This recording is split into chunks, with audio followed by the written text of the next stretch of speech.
వయసు మించి పనులు చేసినావు నీ కడుపు మార్చుకొని నాకు తిండి వెడితివే కాళ్ళు జైలు గుంజిన గాని ఇల్లు ఎల్లదీస్తివే బాల్యం అంతా గొడ్డు సాకిరి నువ్వు చేస్తివే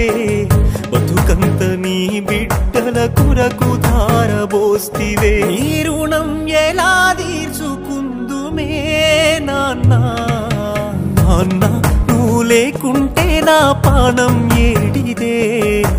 నాన్న నువ్వు ఉంటే నా కడుపెప్పుడు మాడదే నాన్న నీ ఎదల మీద ఆడుకున్ననే నాన్న నీకేమన్నైతే నేను ఉండనే